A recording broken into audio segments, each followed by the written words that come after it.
भादो का महीना, आज शनिवार का दिन है, अमावस्या के दिन शाम के समय पर कटोरी में सरसों का तेल ले लीजिए। शंकर के शिवलिंग पर किसी मंदिर में जाकर सरसों का तेल शिव पर चढ़ा।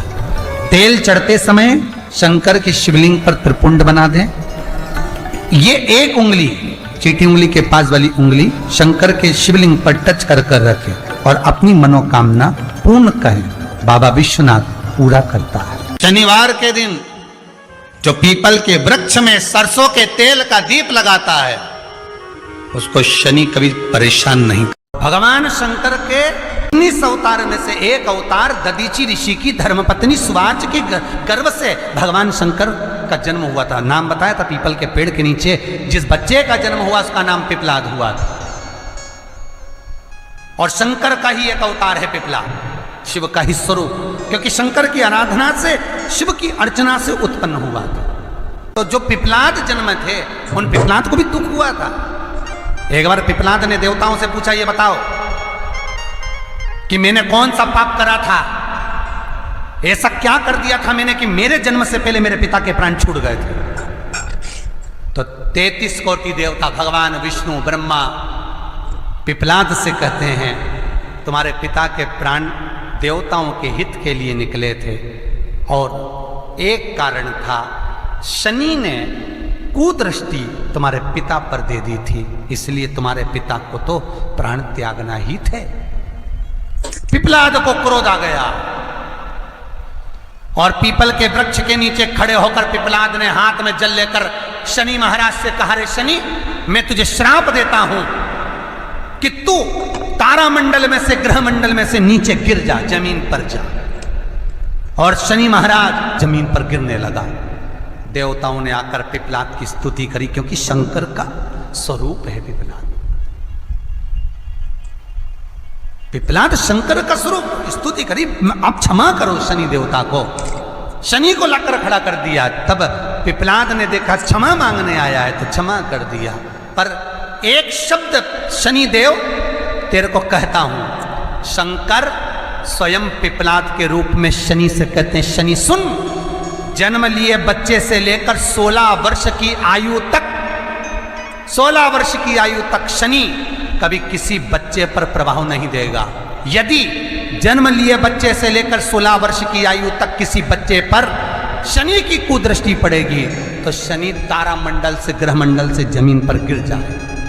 शनि ने हाथ जोड़कर निवेदन करा, कभी मैं जन्म लिए बच्चे से लेकर 16 वर्ष तक के बच्चे को कभी कष्ट नहीं दूंगा, मेरी कुदृष्टि नहीं पड़ेगी, मेरी कुदृष्टि नहीं पड़ेगी। भगवान शंकर के मंदिर में जाकर एक लोटा जल चढ़ा रहे हो, आप भगवान शिव के मंदिर में जाकर अर्चना कर रहे हो, आराधना कर रहे हो, निवेदन कर रहे हो, एक बेलपत्र शिव की उठाकर धोकर वापिस शंकर को समर्पित कर रहे हो, शंकर भगवान का पंचाक्षर मंत्र नमः शिवाय जप रहे हो, शंकर भगवान का षडाक्षर मंत्र ओम नमः शिवाय जप रहे हो, या श्री शिवाय नमस्तुभ्यम का जाप कर रहे हो, तो ये निश्चित मानकर रखो कि आपके पीछे शनि नहीं पड़ेगा, आपके पीछे शंकर जरूर पड़ेगा। और शंकर जब हमारे पीछे पड़ेगा तो हमारा उद्धार अपने आप। एक बात हमेशा ध्यान रखिएगा, मान लो अगर कोई भारी रोग ऐसा शनि महाराज के कारण हो गया हो, अच्छे काम करते करते उल्टे हो रहे हैं, तो अमावस्या के दिन पीपल के वृक्ष की जो छाल होती है, छाल देखिए,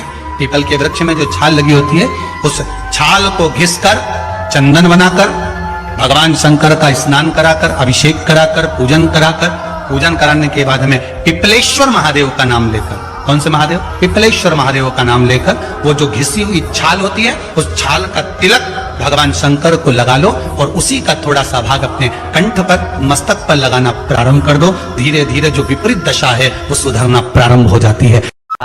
कि भगवान शंकर मृत्यु को जीतने वाले हैं।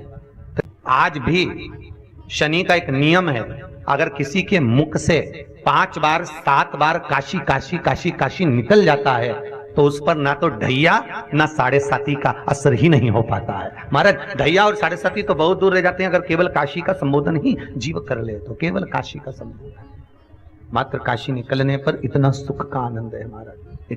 काशी में जो शिव जी की स्थापना कौन ने करी? काशी में जो शंकर भगवान बैठे उनकी स्थापना करी थी शनि महाराज। किसने करी थी? शनि महाराज ने, क्योंकि भगवान शनि महाराज को उनकी माता के द्वारा श्रापित हो गए और शनि महाराज कांपने लगे। शनि महाराज कांपते कांपते, मैं जाऊं तो जाऊं कहां, करूं तो करूं क्या। महाराज शनि महाराज दौड़े और दौड़कर भगवान भोलेनाथ के पास पहुंचे। हे शंकर, त्रिकालदर्शी, कैलाशी, अविनाशी, कृपा करिए बाबा भोलेनाथ, कृपा करो। क्योंकि दुनिया में 33 करोड़ देवी देवता हैं जिनको शनि लग सकता है, केवल एक, किसको छोड़कर, शिव को छोड़कर। राम जी को शनि लगा तो 14 वर्ष वनवास चले गए, कृष्ण को शनि लगा तो मथुरा छोड़कर द्वारका चले गए। शनि लगा, हनुमान जी को शनि लगा तो गुफा में बैठकर राम राम जपना पड़ा। शनि सबको लगता है, केवल शनि नहीं लगता तो एक मेरे महादेव को, मेरे भोले बाबा को नहीं लगता। शंकर के पास में शनि आ गए। शनि ने आकर कहा, भोलेनाथ कृपा करिए बाबा, मैं बड़ा कष्ट में हूं, मैं करूं क्या। बाबा भोलेनाथ ने कहा, जा गंगा जी के तट पर काशी में जाकर एक शिवलिंग की स्थापना कर, उसकी आराधना कर और तेरा शरीर ठीक हो जाएगा, कष्ट नहीं भोगेगा। शनि महाराज ने काशी में जाकर शिव जी की स्थापना करी। आज भी नियम है, जिसको शनि लग जाता है एक काजल की डिब्बी ले लो और काजल की डिब्बी को 21 बार उतार कर उसको एकांत में जाकर, जंगल आदि में एकांत में किसी पेड़ के नीचे इतना सा खड्डा खोद कर उसमें काजल की डिब्बी को डाल दो और मिट्टी से पूर दो, उस व्यक्ति का शनि समाप्त हो जाता है। काशी विश्वनाथ का नाम लेकर काजल की डिब्बी को 21 बार उतार कर अगर काशी विश्वनाथ का नाम लेकर शनि वाले व्यक्ति को अगर पेड़ के नीचे दबा दे, शनि समाप्त। और पितृदोष के 4 लक्षण सबसे प्रबल है। वो कर सकता है पितृदोष के 4 लक्षण में पहला लक्षण है 1 रुपया कमाओ, 1.25 रुपए खर्च हो रहे हैं, समझ लेना पितरों का दोष है। दूसरे नंबर का, एक व्यक्ति घर में बीमार है, ठीक हुआ, दूसरा बीमार पड़ गया, तीसरा ठीक हुआ, चौथा बीमार पड़ गया, घर में कोई ना कोई निरंतर बीमार पड़ा हुआ है, दवाई गोली लगी रही है, समझ लो पितरों का दोष है। तीसरे नंबर पर आप कोई पूजन की थाली लगाए, किसी को भोजन देने जा रहे थे, किसी को पानी देने जा रहे थे, किसी को भोजन का कोई नाश्ता देने जा रहे थे और आपकी ट्रे में से, आपकी थाली में से, आपके हाथ से अगर कोई भरा हुआ पात्र पानी का गिर गया, नाश्ते का गिर गया, थाली गिर गई, कोई दूध का गिलास गिर गया, कोई सामग्री गिर गई, कोई पूजन की थाली तुम्हारे हाथ में है और पूजन की थाली में से मालूम पड़े कोई सामान गिर गया नीचे, समझ लो कि पितृ का दोष है।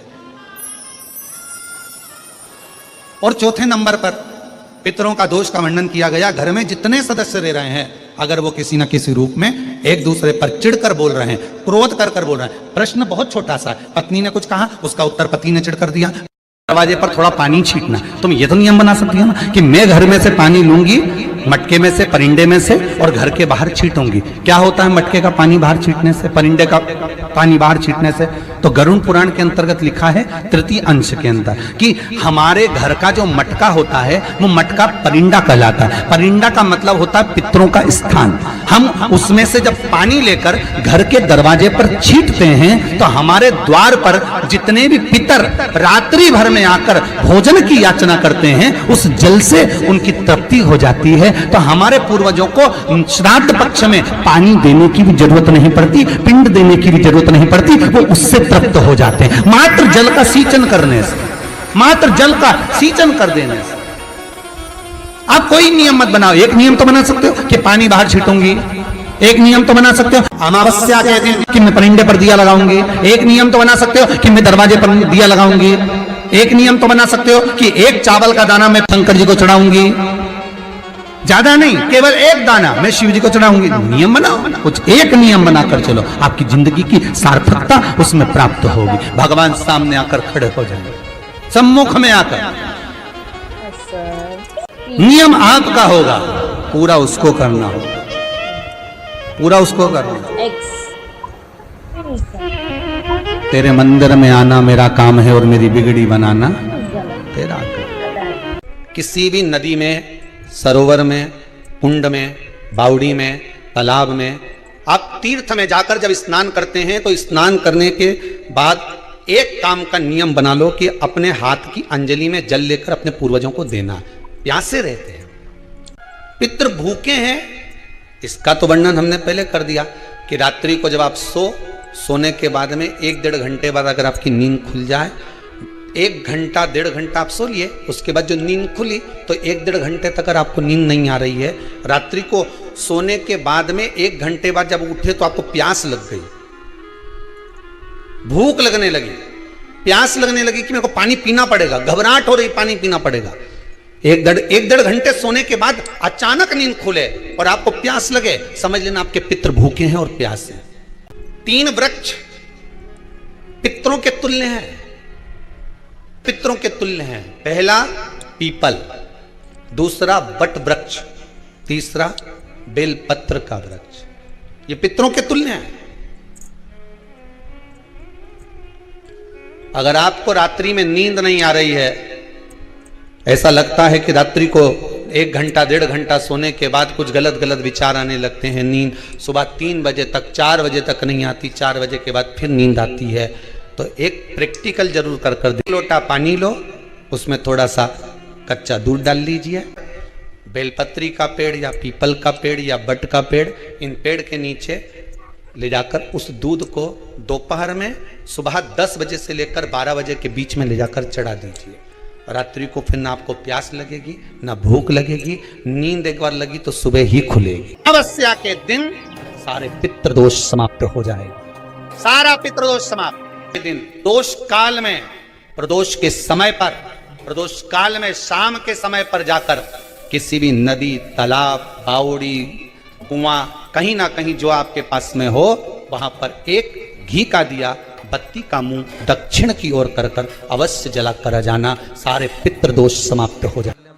ब्रह्मा जी ने सृष्टि की रचना करी थी और सृष्टि की रचना करते करते ब्रह्मदेव ने सृष्टि की रचना करी, पितर भी बनाए, पितरों का स्थान ब्रह्मा जी बनाना भूल गए थे। पितरों का स्थान ब्रह्मा जी बैठे थे और पीठ से पितरों का निर्माण कर दिया। शंकर जी ने आकर पूछा, ब्रह्मा जी क्या कर रहे हो? ब्रह्मा जी बोले, मैंने किन्नर बनाए, नाग बनाए, गंधर्व बनाए, सब कुछ बनाए, इन पितरों का स्थान कहां बनाऊं? तब शंकर भगवान ने कहा, जिस कैलाश पर्वत पर मैं बैठता हूं और मेरे मस्तक पर जो चंद्रमा विराजमान होता है, उस चंद्र का चंद्रलोक मेरा ही लोक है, उस चंद्रलोक के ऊपर पितरों का स्थान बना दो। ब्रह्मा जी ने कहा, यदि मैं पितरों का स्थान चंद्रलोक के ऊपर बनाऊंगा तो आपको कष्ट होगा, भोलेनाथ आपको कष्ट होगा। शंकर भगवान कहते हैं, सुनो ब्रह्मदेव, मृत्यु लोक में शिव मंदिर के अंदर शिवालय में जो जलाधारी टांगी जाएगी, जो जलाधारी शिवालय में टांगी जाएगी, और उस जलाधारी में मेरी 5 बेटियां विराजमान होगी, जया, विषहरा, श्यामली बाली, दौतली, देव। उस जलाधारी में मेरी 5 बेटियां रहेंगी, पर जो संसार का मनुष्य उस जलाधारी में जल डालेगा, वो जल मेरे माध्यम से पितृलोक में पहुंच जाएगा। उस जलाधारी के जल की महत्ता, कई लोग कहते हैं कि श्राद्ध में ही तर्पण किया जाता है, कई लोग कहते हैं श्राद्ध पक्ष में तर्पण किया जाता है, कई लोग कहते हैं कि श्राद्ध पक्ष के अंतर्गत ही तर्पण का महत्व है। अरे भाई, बड़े बड़े यज्ञ अनुष्ठान, बड़े बड़े जो उपासना होती है, उसमें भी तर्पण आदि का क्रम होता है, उसमें भी पितरों का स्मरण होता है। और शिव मंदिर में जो जलाधारी बंदी होती है, उस जलाधारी में जब जल हम चढ़ाते हैं तो ऐसा कोई दिन नहीं होता कि हमारे पूर्वजों को जल नहीं मिलता। आप शंकर के मंदिर में जलाधारी में भी 1 लोटा पानी अगर चढ़ा रहे हैं तो वो हमारे पूर्वजों को मिलता है और उसका आशीर्वाद हमको। कितना भी बेटों की शादी नहीं हो रही, बेटियों का संबंध नहीं आ रहा, घर में क्लेश बना हुआ है, अशांति बनी हुई है, मानसिक टेंशन बना हुआ है, 1 रुपए कमाओ 1.25 रुपए खर्च हो रहा है, कोई समझ में नहीं आ रहा, कोई रास्ता नहीं सूझ रहा, एक चावल का आखा दाना लेकर परिंदे के पास, परिंदा